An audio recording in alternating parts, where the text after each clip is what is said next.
Welcome to South Texas Now, featuring attorney Joe A. Flores from the Flores Law Firm. He grew up right here in the Coastal Bend and became a physician's assistant, fell in love with the law, and became a lawyer. Each broadcast of South Texas Now brings you unique interviews with some of the voices that make a difference right here in South Texas. Now please enjoy this episode of South Texas Now. And welcome to another edition of South Texas Now. This is attorney and nurse practitioner Joe Flores reminding you to join us each and every week right here on CBS, NBC, Telemundo. Bienvenidos, mis amigos que hablan nuestro idioma también. And also KTMV, you guessed it, Ted Turner of South Texas, Carlos Lopez. And I used to represent his dad. He's honored, he's venerated, and he's never forgotten. Don Humberto Lozano Lopez, who is the voice of Darth Vader and Superman in Latin America. But I digress. Let me tell you who we've got on. Grab your popcorn and pickles and soda. We have on a real live doctor who's taken out the time to be interviewed with us today. And he was one of the founders of the trauma program at Memorial and helped advance it there. And plus, he's done so much for the community. Welcome, Dr. Garcia. It's nice to be here. Well, I know we have our different styles, but, you know, I did some digging and researching on you. I understand you grew up here in Corpus. Yes. And on the west side? I was born at Memorial Medical really? Center. And my parents are from the west side. That's where we lived originally, at my grandmother and grandfather's house, my dad's parents. That got a little crowded, so we ended up moving out, and eventually my parents climbed the ladder to the middle class, and that's where I spent most of my time with them, progressing to get us to a place where we could go to what they considered better schools. And what made you get into medicine? I mean, what was your undergrad about? And then how does one get into medicine? Let's start out there. What kind of undergrad or college, you know, your basic college, freshman to, keg parties and such? Yeah. What kind of undergrad did you have? I did a different, I went a different route than most people who go to large universities and get their pre-med or biomedical pre-med training. I went to a small Presbyterian liberal arts school. Cool. We had 300 people in my class, graduating class, and about 20 of us applied to medical school, and we all got in. So, look, STEM is important, but, you know, like my daughter does, you know, she studies foreign language, she studies about business, she studies about political science. Mm-hmm. I mean, STEM is important, but you can't just, you know, be experimenting on how to launch rockets all the time, right? So your experience in a liberal college, what did that give you to help you as a doctor? I think that training to be a doctor, most of that training should be in medical school. Training to be a person is done in, for me, was done in a small liberal arts school where I knew every professor, class sizes were small, and we had, you know, social life with the faculty. And what I did was I took classes outside of my degree, which was an associate, a Bachelor of Arts degree. It was a Bachelor of Arts degree in biology. That's the way that they did it there. But like Da Vinci, you know, learning about Da Vinci, you know, procuring cadavers and you know, drawing them. It was a well-rounded education, ethics, philosophy, logic, 16th and 17th century literature, writing classes. Wow. We had a January term where I went to Mexico and worked with some doctors down there in the Cancun city area, not the Cancun Not at the hotel beach. area. Darn it, you know. But We got down to the beach every once in a while, but seeing babies born in situations where there was no ability to get a NICU, and so the resuscitations were futile, and so there was tough, man. There was a lot of decisions that had to be made, hard decisions, but I think a well-rounded education, liberal arts education, has come under fire for making everybody a little woke, but yeah, I mean, not everybody that went to a liberal college is liberal, flaming, left. Yeah. You're not. No. I've seen some of your posts. I mean, you're one of the few doctors who expresses their opinions and puts it on there and puts yourself right out there. Like, so I mean, not to digress, but I mean, progressing when you went to medical school, what was medical school like? Well, the reason I went to Austin College was I was attending a college fair in high school, and Austin College was there, and they told me that they had the highest acceptance rate to medical school in the state of Texas. Well, when I got to Austin College, there were 150 out of the 300 people in my class were actually quote-unquote pre-med. So what I didn't understand was that the 20 of us that applied to medical school all got in. That's the highest acceptance rate to medical school. Yeah. But half the class was pre-med. Well, it's like pre-law. What is pre-law? I mean, I was in nursing. I mean, right. That's pre-law, I guess. Right. And they there was no degree in pre-med. Exactly. It was just a term people used. And so there was a large to get number. Dates, ladies and gentlemen. I'm pre-med. I'm pre-law. Yeah. And so, but I was one of the people that was able to get through their weeding out process and make it to the end, and applied and got into my first choice, which was UT Southwestern Medical School, which is very well known. And I always called it the Harvard of Texas, but the people at Baylor. Oh yeah, there we go. Baylor Medical School would disagree, but I think those are the two top medical schools. No, they're awesome. I mean, the UT system. I had a chance as an RN to work in the Knife and Gun Club at UT Health Science Center in San Antonio, and a lot of the guys from Dallas started, doing work there. Yeah, at Parkland. Parkland. I was trained at Parkland. Yeah, where Kennedy was assassinated. Right. I mean, and he wasn't assassinated there. He was taken there. He was taken there. Yeah. A lot of history. So, I mean, what was your first gig as a doctor? Was it you just went straight into it? Why did you do ER? So what I did was I always wanted to be an ER doctor. And why is that? I used to. I think the first inkling of that was when I had to resuscitate my sister, who had congenital leukemia.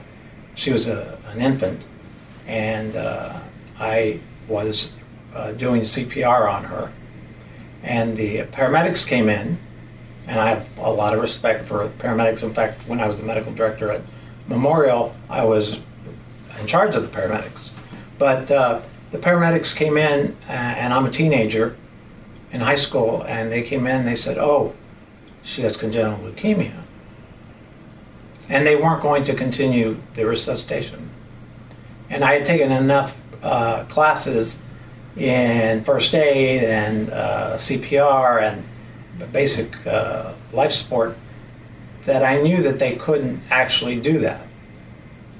They had to continue the resuscitation until it was either completely futile, they were too tired to do it, there was some sort of indication that, maybe there was rigor mortis or something like that, or a physician called it. Yeah. And so I said, no, you're not going to not do CPR on my sister. You're going to continue CPR since I've started it, and you're going to take her to the hospital. And so they said, okay. And they took her to the hospital, and where she was later pronounced by a physician as passing away. So that was the impetus for me to be very involved with wanting to be a doctor. I'd already wanted to be a doctor forever, but wanting to be a doctor, and then that was a sort of a turning point, and that's probably what finalized my decision to go into ER, actually, emergency medicine, because working with the paramedics was sort of an interesting aspect to it.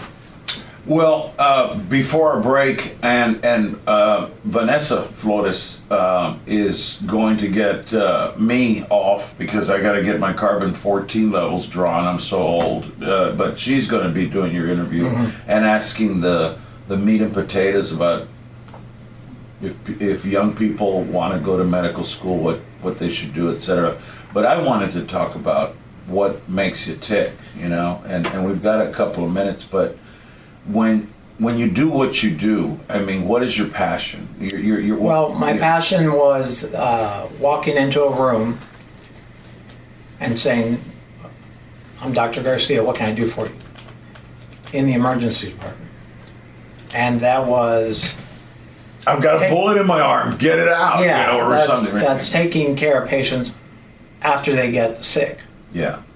And so, as I did that for about 25 years, I started to think that maybe I could do some good on the preventative side of medicine. And also, I wanted to spend more time with my 3 teenage boys. And usually, when you work emergency medicine, 2/3 of your shifts are nights and weekends. And I saw guys, when I was working ER ICU, I'd go down and you guys had worked 24, 36 hours straight. Sleep in between maybe 10 minutes, and then you're getting called again. I mean, it is a rough life. When I'd see a 70-year-old ER doc who was still doing that, I'd say, it's insane.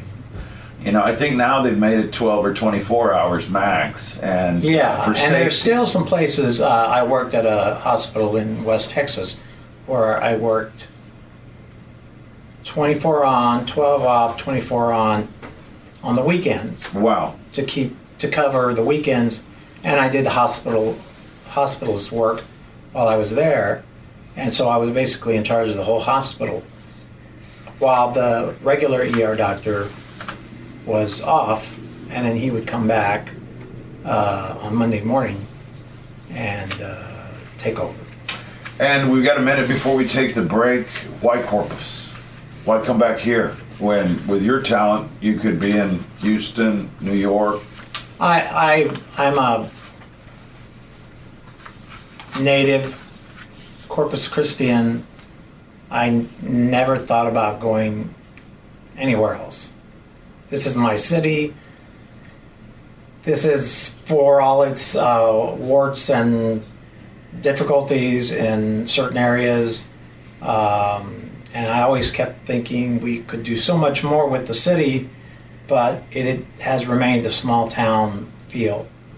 There's a small town feel to the city, and there's a community here. And I enjoy being part of that community. And I'm especially proud to be able to offer preventative care, wellness, primary care, diabetes, hypertension, high cholesterol. Those are all killers. And I've seen many of my family members die early because of that. Wow. And so I wanted to come back and do something to prevent that, and I think I've done a great job of getting diabetics off of insulin. And so yeah, primary care is where my heart is now. Well, you've been listening to Dr. Rafael Garcia, ER physician, Now, a general physician taking care of people with chronic illnesses here in South Texas, coming full circle, coming back to his hometown, native son from the West Side, and then he progressed, and now he's living the American dream, as they say, but he's also saving lives. And when you come back, Vanessa Flores, my co-host, will be talking to him, and grab your kids, grab everybody that wants to know how to get into medical school, what it takes, and si se puede, that's what I say. And we're going to be back. The details matter. Every person matters. He is a straight shooter. I love that he helps the community. He's committed to his clients in a way that you never feel like you're being left out. He applies the same attention, the same strategy. Very smart. Whether it's with their sons or daughters in trouble with the law, it's my clients who inspire me to keep pushing. I can't let them down. And welcome back to South Texas Now. I'm your co-host, Vanessa Flores, continuing our wonderful conversation with Dr. Rafael Garcia. Hi, Dr. Garcia. Hello, it's nice to be here. Nice to see you. So here we like to focus on the youth, and I would like to talk to you, what does that journey look like if you have an inkling to go to medical school, let's say in high school? What clubs should you participate in? What other skills should you try to gain, such as new languages or time management, things like that? So when I was in high school, I knew I wanted to become an ER doctor by that point. And so I would go to Memorial. I would shadow ER doctors who I later then worked with. I would do anything and everything possible to expose myself to medicine. So I was a medical explorer, went and volunteered at Doctors Regional Medical Center, worked with registration, worked with taking blood pressures and temperatures, and really enjoyed the staff, the camaraderie, and so I think that was very important. It's very important to make sure that you're doing volunteer work at hospitals, for healthcare organizations, being part of the team that assists people at the marathon that they have here, Beach to Bay, and just being available. I took advanced first aid through the Red Cross, and I also walked up to an emergency medicine clinic, veterinary emergency medicine clinic. Walked up, they didn't have a help wanted sign. I knocked on the door and I said, I would like to work here to get experience with medical procedures and taking care of animals, and so they asked me a couple of questions about parvovirus. What did I know about it? And I told them what I did know about it, and they said, okay, well, you're hired. And so I did 2 years work, and then also when I came back from college on the weekends, but I did 2 years veterinary emergency medicine. And so anything you can do, and yeah, I'm not trying to say, hey, that do things just to pad your resume, but anything you can do that shows that you have an interest in medicine and that you're committed to it to such a degree that you will volunteer your time and you will take all the classes you can in high school that would be necessary for a good, well-rounded science background. So that's what I would do in high school. And you can shadow doctors, you can call doctors up, ask if you can shadow with them, document all your experiences, and make yourself a good-looking candidate for college, and then medical school. Absolutely. Well, thank you for even naming specific opportunities that people in high school, college, or even just looking to get back into it and start their, pre-medical school journey. So going back to that, how did you overcome the barrier of really putting yourself out there to get these opportunities for yourself? Well, I very early on, with the help of my parents, who were very supportive of me, and my younger brother, who also became a physician, were very supportive. And when I said, well, I don't know if I can, afford to go to medical school, maybe I should just go to become a physician's assistant. They said, no, you said you wanted to be a doctor. So that's what we wanted to help you out with, since you want to be a doctor. And so, although financially that I had to borrow a lot of money, because my parents were not rich, I did everything possible to get into medical school and become an ER doctor. And the way I did it was, you should have a backup. Mm-hmm. And I think that's healthy, but I didn't have a backup. That was my secret weapon. It was become a doctor or fail at becoming a doctor. And those were I didn't have any other choices. So they were going to have to drag me out of the medical school. They were going to have to drag me out of the ER residency, because I was going to do it. And I had a determination that this is what I want to do, and nothing is going to stop me. And I think that's very important, because they can tell if you're really committed to a medicine, to becoming a doctor. And when I was getting into medical school and becoming a doctor, and then going into residency in emergency medicine, which was very competitive at that time, I ended up in Cleveland, Ohio, doing an ER residency. They know that that there are lots of people that want to be doctors, and so they have to select through them. And there were not a lot of Latino doctors when I started. You could count them in the hundreds in the entire country. And so I decided that I wanted to be one of those rare Latino doctors, because I could then come back and interact with people. I speak Spanish, and I understand the disease processes that affect Hispanics in Corpus Christi. So, it was determination, and my secret weapon was I had nothing else I wanted to do.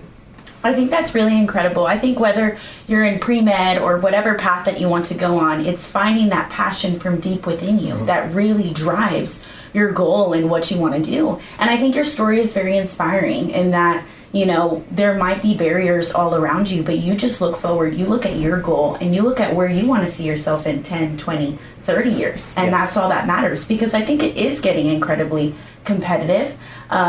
And so those things can kind of be difficult to see the eye on the prize. Right. And so when you find deep within you what makes you just want to make your community a better place, where do you see yourself in Corpus Christi, in the United States, as a global citizen? Where do you see yourself impacting your community? And I think that's incredible with your bilingual proficiency to be able to help the patients of Corpus Christi. So in what areas in medical school was the hardest, and then what was the most rewarding in your time there? Going to Austin College, they liked the applicants from Austin College because they did well in medical school. My MCAT scores were reasonable. They weren't, incredible, but they were reasonable enough to get me into medical school. The classes I took were important, but as a biology as having a concentration in biology, as they called it there, general biology. I didn't take biochemistry. I took the requirements. You're required to take physics, biology, calculus, and then get a degree. So you have like 2 years of biology, 2 years of chemistry, organic and inorganic, physics, and calculus. I took calculus after I had gotten accepted because I was not a math whiz. Right. So I waited till the very end. The last moment. Yes. And don't we it. all? And then somebody said, "Well, what if you don't pass?" I said, "Well, I have to pass. I have already gotten accepted, so I better pass." The hardest part of medical school because of that, because of all the literature classes I took and ethics classes and history of Western culture, and learning about Aristotle and Socrates and Yes. The great philosophical minds of our time. Stephen Hawking, we studied a lot of his work.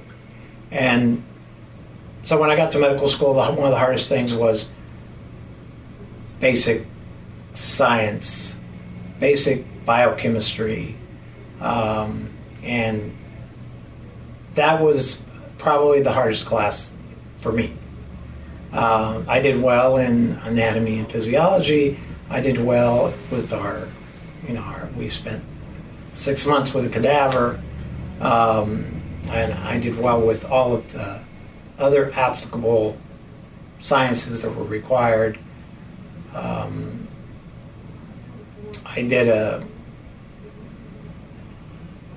did exceptionally well in third year, which is your first 2 years are your basic sciences.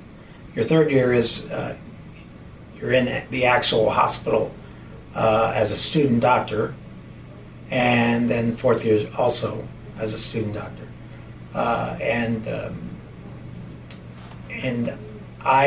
It was difficult because I had to wake up early, and I always felt like I was a little behind, so I would wake up extra early and be the first one there for rounds. And before anybody had gotten there, I had already gone through all the charts, and there's some sort of built-in dedication that you have to have, that you're the first one there, you're the last one to leave, so it's like any business, and anything that's going to be success requires total commitment. And I spent a lot of time in the hospital during my 20s. Wow. So definitely giving up the young youth life, but it was definitely worth it, that level of commitment and dedication to your career. It's a delayed gratification that you have to see what is possible in 10 years or 12 years if you count college, medical school, residency. And you have to see beyond the immediate gratification. Yeah, so it is a lot of delayed gratification. I had the worst car. A lot of my friends had nice cars. I had to live in as inexpensive as housing as possible during even medical school, and it's just it's a sacrifice that will be rewarding in the future. So it's delayed gratification. Right. Yeah, that's an important trait for somebody going to become a lawyer, become a doctor. We had even MD, PhD students who did 2 years of medical school, then they did like 3 years of research, and then did 2 more years of medical school. They were called MUDFUDs, MD, PhDs, and they were dedicated. I wanted to be an ER doctor. I got through the training required. It was a 3-year ER residency. Flew on the Life Flight putting chest tubes in the air, central lines, trying to resuscitate people, also transporting people to the Cleveland Clinic for their heart transplants, that sort of thing. So that was also a good experience for me. Right. It seems that you've definitely put yourself in different places to learn in just so many different ways that contribute to who you are as a doctor and how you serve the people of Corpus Christi. Well, we have had a pleasure being with Dr. Garcia and hearing about his journey, his dedication, and his passion for medicine, not only here in the state of Texas, but all around the United States. And I just encourage all students, whether you're in high school, college, or you want to get back into it, that you have that dedication inside of you to truly pursue your dreams. And oftentimes that does take sacrifice, and that is delayed gratification. But at the end of the day, when you look at your life in 40 years and see what you did at the age of 20, what you started at 20, what you started at 30, that's what matters, and that's what's important. And so I encourage you, the people of South Texas, to look inside yourself and see what might I have not pursued yet, and where can I go with this dream, and how can I accomplish that to serve the people of Corpus Christi. So we thank you for your time, and God bless. You've been watching South Texas Now, featuring Joe A. Flores from the Flores Law Firm. For questions and comments, please call 361-887-8670 or visit floreslawfirm.com.